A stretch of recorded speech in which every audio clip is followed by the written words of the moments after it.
ಜಾರಕಿಹೊಳಿ ಅವರು ಇಲ್ಲ ಅದು ಕಟ್ ಮಾಡಬೇಕು ಅಂತ ಹೇಳ್ತಾರೆ. PWD ಮಿನಿಸ್ಟರ್ ಆಗಿ ಏನೋ 1000 ಕೋಟಿವರೆಗೂ ಹತ್ತತ್ರ ಅವ್ರದ್ದು ಪೆಂಡಿಂಗ್ ಬಿಲ್ ಬಿದ್ದಿದೆ. ಹಾಗಾಗಿ ಅವ್ರು ಇದನ್ನು ಸ್ವಾಗತಿಸ್ತಾರೆ. ಅಶೋಕ್ ಅವ್ರಿಗೆ BJPಗೆ ಈಗ ಇದು ಮೈಲೇಜ್ ತಗೊಳ್ಳುವಂಥ ಸಮಯ. ಇದು ಪ್ರಶ್ನೆನೇ ಅಲ್ಲ. ನನಗನ್ಸುತ್ತೆ ಮುಖ್ಯಮಂತ್ರಿಗಳಿಗಿದು ಧರ್ಮ ಸಂಕಟದ ಹೊತ್ತಿದು. DK ಶಿವಕುಮಾರ್ ಅವರು ಇದನ್ನು ಅನೌನ್ಸ್ ಮಾಡಿದ್ದಲ್ಲ, ಹೈಕಮಾಂಡ್ ಅನೌನ್ಸ್ ಮಾಡಿಸಿದ್ರು. ಸಿದ್ದರಾಮಯ್ಯನವರು ಅನೌನ್ಸ್ ಮಾಡಿದ್ರು, ಕಾಕಾ ಪಾಟೀಲು, ಮಾದೇವಪ್ಪ ನಿನಗೂ ಫ್ರೀ ನನಗೂ ಫ್ರೀ ಅಂತ ಅನೌನ್ಸ್ ಮಾಡಿದ್ರು. ಈಗ ಮುಖ್ಯಮಂತ್ರಿಗಳಿಗೆ ನಿಜವಾದ ಧರ್ಮ ಸಂಕಟ ಈಗ ಎದುರಾಗಿರ್ತಕ್ಕಂಥದ್ದು. ನನಗನ್ಸುತ್ತೆ ಮುಖ್ಯಮಂತ್ರಿಗಳು ಬೇರೆ ರಾಜ್ಯದವ್ರಿಗೆಲ್ಲ ಕೊಡೋಕ್ಕಾಗುತ್ತಾ, ನೋಡಿ ಸತ್ತೋರ್ಗೆಲ್ಲ ಕೊಡೋಕ್ಕಾಗುತ್ತಾ. ಈಗ ನಿಮ್ಮ ಕಷ್ಟ ಎಲ್ಲರಿಗೂ ಅರ್ಥ ಆಗ್ತಿದೆ ಮುಖ್ಯಮಂತ್ರಿಗಳೇ. ನಾನು ಹೇಳೋದೇನು ಗೊತ್ತಾ, ಪ್ರಾಮಾಣಿಕವಾಗಿ ಹೇಳ್ಬಿಡಿ, ಓಪನ್ ಆಗಿ ಹೇಳಿ. ಓಪನ್ ಆಗಿ ಸತ್ಯ ಹೇಳಿದ್ರೆ ಜನ ಕ್ಷಮಿಸ್ಬಿಡ್ತಾರೆ. ನೀವೇನು ತಪ್ಪು ಮಾಡಿಲ್ಲ ಇದರಲ್ಲಿ, ನೀವು ತಪ್ಪು ಮಾಡಿಲ್ಲ. ಪಾಪ ಭಾಳ ಧರ್ಮ ಸಂಕಟದಲ್ಲಿ ಕಷ್ಟಪಟ್ಟು ಮಾತಾಡ್ತಾ ಇದ್ದೀರಿ. ನೀವೇನು ಮಾಡಿ, ಮೋದಿಯವ್ರನ್ನ ಫಾಲೋ ಮಾಡಿ. ಈಗ ಗ್ಯಾಸ್ ಸಬ್ಸಿಡಿ ಇತ್ತು, ಸಿಲಿಂಡರ್ ಸಬ್ಸಿಡಿ ಇತ್ತು. ಮೋದಿಯವ್ರು ಏನು ಮಾಡಿದ್ರು, ಬಹಿರಂಗವಾಗಿ ಈಚೆ ಬಂದು ದೇಶದ ಜನರಲ್ಲಿ ಅವರೊಂದು ಅಪೀಲ್ ಮಾಡ್ಕೊಂಡ್ರು, ರಿಕ್ವೆಸ್ಟ್ ಮಾಡ್ಕೊಂಡ್ರು. ಶ್ರೀಮಂತರು ದುಡ್ಡಿರೋರು ಸಬ್ಸಿಡಿನ ಬಿಟ್ಕೊಡಿ ಅಂತ. ತುಂಬ ದೊಡ್ಡ ಪ್ರಮಾಣದ ಜನ ಸಬ್ಸಿಡಿನ ಬಿಟ್ಕೊಟ್ರು. ಅದು ಒಂದು ಮೈಲಿಗಲ್ಲಾಗಿ ಪರಿಣಮಿಸ್ತು. ಈಗೇನು ಮಾಡಿ, ನಿಮಗೆ ಒಂದು ಕೆಲಸ ಮಾಡಿ, ನೀವು ಒಂದು ವೈಟ್ ಪೇಪರ್ನ ಹೊರಡಿಸಿ.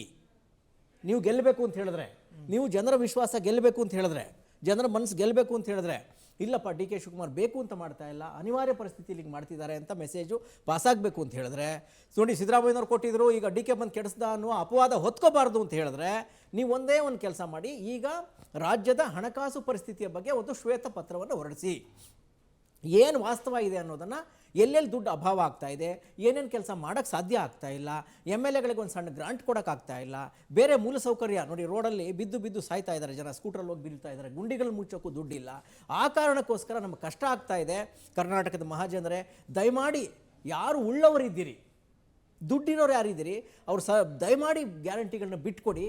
ಉಳಿದಂತೆ ಬಡವರನ್ನ ಹೊರತುಪಡಿಸಿ ಶ್ರೀಮಂತರನ್ನ, ಈಗ IT ಕಟ್ಟೋರನ್ನ, GST ಕಟ್ತಾ ಇರೋನ್ನ, ಬಿಸ್ನೆಸ್ ಫ್ಯಾಮಿಲಿಗಳನ್ನ, ಆಮೇಲೆ ಬಾಡಿಗೆ 16 ಮನೆ ಬಾಡಿಗೆ ಕೊಟ್ಕೊಂಡು ಎಲ್ಲದರಲ್ಲೂ ಫೆಸಿಲಿಟೀಸ್ ತಗೋತಾ ಇರೋನು, ಬಾಡಿಗೆನೂ ತಗೋತಾನೆ ಅವನು, ಇಲ್ಲಿ ಸರ್ಕಾರ ಸೌಲಭ್ಯನೂ ತಗೋತಾನೆ, ಗೃಹಜ್ಯೋತಿನೂ ತಗೋತಾನೆ.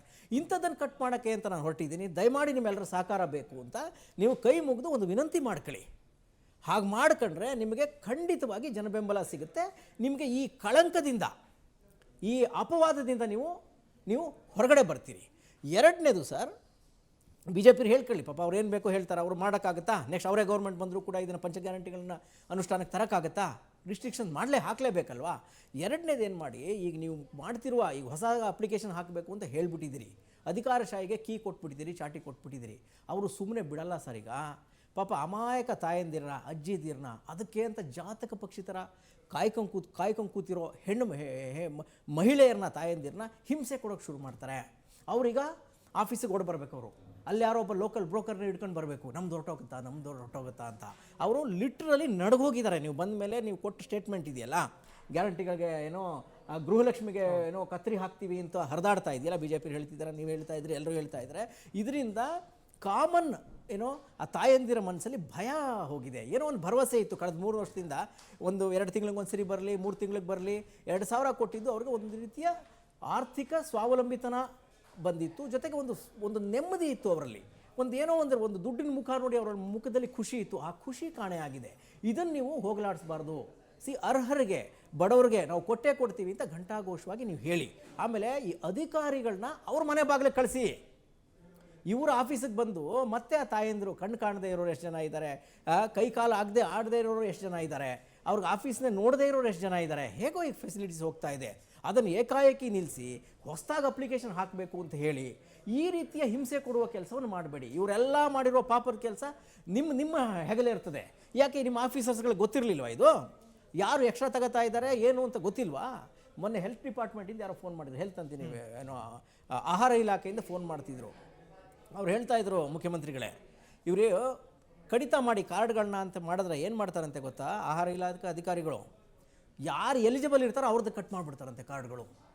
ಅವ್ರದ್ದು ಕಟ್ ಮಾಡೋ ಮೂಲಕ ಇನ್ಎಲಿಜಿಬಲ್ ಕಾರ್ಡ್ಗಳು ಇರ್ತಾವಲ್ಲ, ಈಗ ಆ ಏರಿಯಾದಲ್ಲಿ ಆ ಪಡಿತರ ಅಂಗಡಿಯ ವ್ಯಾಪ್ತಿಯಲ್ಲಿ ಎಷ್ಟು ಅನರ್ಹರ ಕಾರ್ಡ್ ಇರ್ತವೆ ಅಂತ ಆ ಪಡಿತರ ಅಂಗಡಿ ಮಾಲೀಕನಿಗೆ ಗೊತ್ತಿರ್ತದೆ.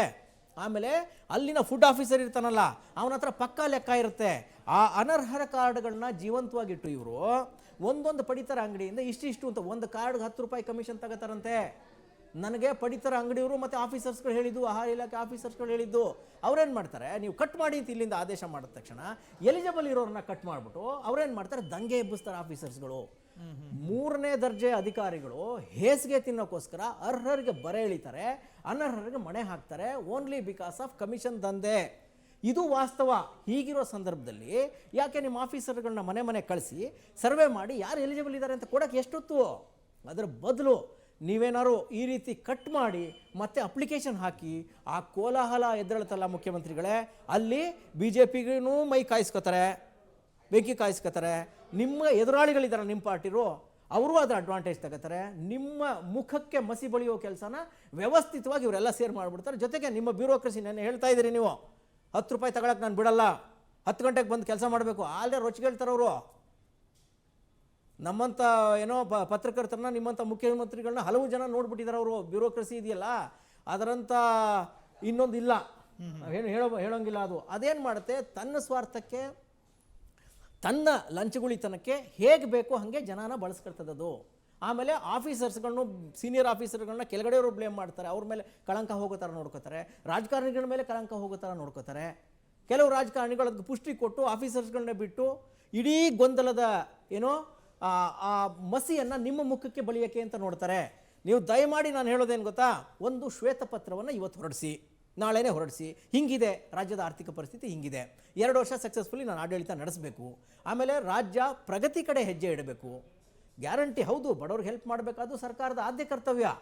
ಏನೋ ಬಡವರ ಕಣ್ಣೀರು ಒರೆಸ್ತಕ್ಕಂಥದ್ದು ಸರ್ಕಾರದ ಆದ್ಯ ಕರ್ತವ್ಯ. But at the same time ಉಳ್ಳೋರ್ಗೆ, ನನ್ನ ಹೆಂಡತಿಗೆ ಯಾಕಪ್ಪ ಬೇಕು, ನಿಮ್ಮ ಮಿಸ್ಸಸ್ಗೆ ಯಾಕೆ ಬೇಕು, ಸಿದ್ದರಾಮಯ್ಯನವ್ರ ಮನೆಯವ್ರಿಗೆ ಯಾಕೆ ಬೇಕು? ತಪ್ಪಲ್ವಾ? ಯಾರು ಕೇಳಿದ್ರಾ? ಯಾರಿಗಾರೋ ನೀವು ಅವ್ರು ಯಾರೋ ಕೇಳಿದ್ರಾ? ನಿಮಗೆ ಶ್ರೀಮಂತ ಯಾರು ಕೇಳಿದ್ರಾ?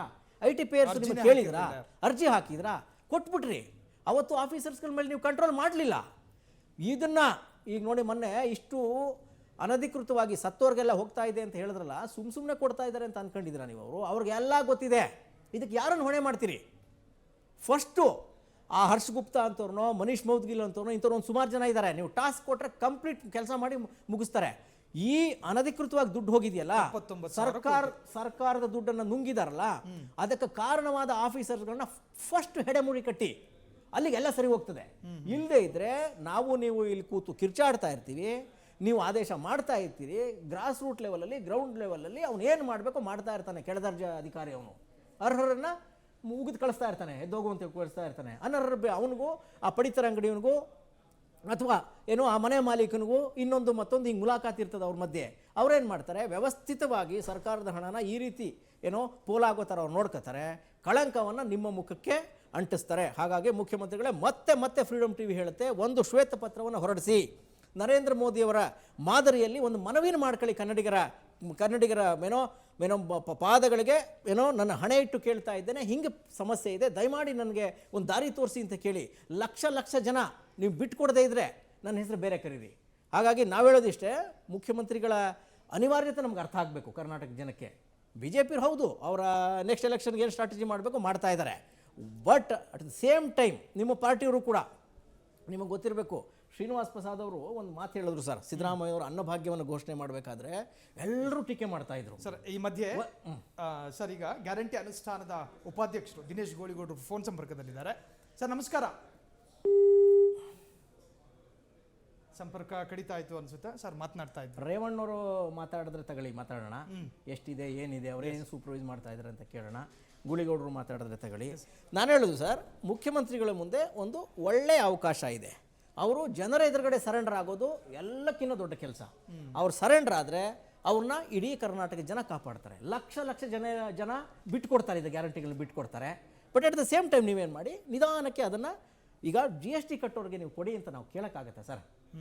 ಯಾರು ಕೇಳಿರಲಿಲ್ಲ ಸರ್, ಇವ್ರು ಕೊಟ್ಟರು, ಹೌದು, ಫೂಲ್ ಮಾಡಿ ಕೊಟ್ಟರು, ಜನ ಚೀಟ್ ಮಾಡ್ದಂಗೆ ಅಲ್ವಾ ಅದು? BJP ಕೇಳೋದ್ರಲ್ಲಿ ತಪ್ಪೇನಿದೆ? ಇವ್ರಿಗೆ ನಾನು ಹೇಳೋದು ಸರ್, ಒಂದು ಶ್ವೇತಪತ್ರವನ್ನು ಮುಖ್ಯಮಂತ್ರಿಗಳು ಹೊರಡಿಸಬೇಕು. ರಾಜ್ಯದ ಹಣಕಾಸು ಪರಿಸ್ಥಿತಿಯ ಬಗ್ಗೆ ರಾಜ್ಯದ ಜನರ ಗಮನಕ್ಕೆ ತರಬೇಕು. ನನ್ನ ಹತ್ರ ಏನೇನು ಆಪ್ಷನ್ ಇದೆ ಅನ್ನೋದನ್ನು ಓಪನ್ ಆಗಿ ಹೇಳಬೇಕು. ಕೂರಿಸಿ, ನಿಮ್ಮ ಅತೀಕ್ ಅವ್ರನ್ನ ಕೂರಿಸಿ ಮಾತಾಡಲಿ, ಹಿಂಗಿದೆ ಅಂತೇಳಿ. ಯಾಕೆ ಸಿದ್ದರಾಮಯ್ಯನವರೇ ಬೇಕು ಅಂತಿಲ್ಲ ಆರ್ಥಿಕ ಪರಿಸ್ಥಿತಿನ ಎಕ್ಸ್ಪ್ಲೈನ್ ಮಾಡೋಕ್ಕೆ? ಯಾಕೆ ನಿಮಗೆ ಗೊತ್ತಿಲ್ವಾ? ನಿಮ್ಗೆ ಇವ್ರು ಎಲ್ಲರಿಗಿನ ಚೆನ್ನಾಗಿ ಗೊತ್ತು. ನೀವು 1400 ಕೋಟಿ ಆಸ್ತಿನ ಡಿಕ್ಲೇರ್ ಮಾಡ್ಕೊಂಡಿರುವ ಹಲವು ಕಂಪನಿಗಳ ಏನೋ ಒಡೆಯರ್ ನೀವು ಸಿಗ್ನೇಚರ್, ನಿಮಗೆ ಗೊತ್ತು ಬ್ಯಾಲೆನ್ಸ್ ಶೀಟ್ ಏನು, ಎಷ್ಟು ₹1 ಬರುತ್ತೆ, ಹೆಂಗೆ ಹೋಗುತ್ತೆ ನಿಮಗೆ ಗೊತ್ತು, ಎಲ್ಲರಿಗಿನ್ನ ಚೆನ್ನಾಗಿ ನಿಮಗೆ ಗೊತ್ತು. ಯಾರು ಹೇಳ್ತಾ ಇದ್ರಂತಲ್ಲ ನಿಮಗೆ ಫೈನಾನ್ಸು ಕಂಟ್ರೋಲ್ಗೆ ಬರಲ್ಲ ಅಂತ, ನಿಮ್ಮಷ್ಟು ಕಂಟ್ರೋಲ್ಗೆ ತರುವ ಬೇರೆಯವ್ರು ಇಲ್ಲ ಅಂತ ನಮ್ಮ ಭಾವನೆ. ಹಾಗಾಗಿ ನಾವು ನಿಮ್ಗೆ ಹೇಳೋದಿಷ್ಟೇ, ಕನ್ನಡಿಗರ ಮುಂದೆ ಈ ಕಷ್ಟಪಡ್ಬಿಡಿ. ಹೊರ ರಾಜ್ಯದವ್ರಿಗೆಲ್ಲ ಕೊಡೋಕ್ಕಾಗುತ್ತಾ? ಪಾಪ ಯಾಕೆ ಅರ್ಧ ಸತ್ಯ ಹೇಳ್ತೀರಿ? ಹೊರ ರಾಜ್ಯದ ಎಷ್ಟು ಜನ ಇರೋಕ್ಕೆ ಸಾಧ್ಯ? ರೀಸನ್ ಅದಲ್ಲ, ನಿಮಗೆ ಕಷ್ಟ ಆಗ್ತಾ ಇದೆ. ಇದೆಲ್ಲ ಜಗತ್ತಿಗೆ ಗೊತ್ತಿದೆ, ನಿಮ್ಗಷ್ಟೇ ಅಲ್ಲ, BJPಯವ್ರಿಗೂ ಗೊತ್ತಿದೆ. BJPಯವ್ರನ್ನೂ ಮನವರಿಕೆ ಮಾಡಿಕೊಡಿ, ಅದರಲ್ಲೇನಿದೆ. ಈಗ ಹೇಗೂ ನೀವು BJP ವರಿಷ್ಠರನ್ನು ಭೇಟಿಯಾಗಿ ಒಂದು ಹಂತದಲ್ಲಿ ವಿಶ್ವಾಸಕ್ಕೆ ತಗೋತಾ ಇದ್ದೀರಿ. ನೀವು ಪ್ರಾಮಾಣಿಕವಾಗಿ ನಾಳೆ ಒಂದು ಶ್ವೇತಪತ್ರವನ್ನು ಹೊರಡಿಸಿ, ಏನು ತೊಂದರೆ ಇಲ್ಲ, ಏನಾಗುತ್ತೆ, ನಿಮ್ಮ ಹೈಕಮಾಂಡನ್ನು ತಡೆ ಹಾಕ್ತಾರಾ? ಜನರ ಎದುರುಗಡೆ ವಾಸ್ತವವನ್ನು ಬಿಚ್ಚಿಡಿ. ದಯಮಾಡಿ ಬಡ ತಾಯಂದಿರಿಗೆ ತೊಂದರೆ ಕೊಡಬೇಡಿ. ಮತ್ತೆ ಆ ಜನ ಬಡ ಜನ ಆ ಆಫೀಸರ್ಗಳ ಹತ್ರ ಹೋಗಿ ನಿಂತ್ಕೊಳ್ಳೋ ಥರ ಮಾಡಬೇಡಿ. ಈ ಅಪ್ಲಿಕೇಶನ್ ಅನ್ನೋದು ಇದೆಯಲ್ಲ, ದಯಮಾಡಿ ಅದನ್ನು ವಾಪಸ್ ತಗೊಳ್ಳಿ. ನಿಮ್ಗೆ ಹೇಳ್ತೀನಿ, ಏರಿಯಾದಲ್ಲಿ ಹಳ್ಳಿಗಳಲ್ಲಿ ಕೇರಿಗಳಲ್ಲಿ ಮತ್ತೆ ಕೋಲಾಹಲ ಎದ್ದೇಳ್ತದೆ. ಆ ಹೆಣ್ಣು ಮಕ್ಕಳ ಆ ತಾಯಂದಿರ ಕಣ್ಣೀರು ಇದೆಯಲ್ಲ, ಅದರಲ್ಲಿ ಇವರೆಲ್ಲರೂ ಬೆಳೆ ಬೇಯಿಸ್ಕೊತಾರೆ, ನಿಮಗೆ ತೊಂದರೆ ಆಗುತ್ತೆ.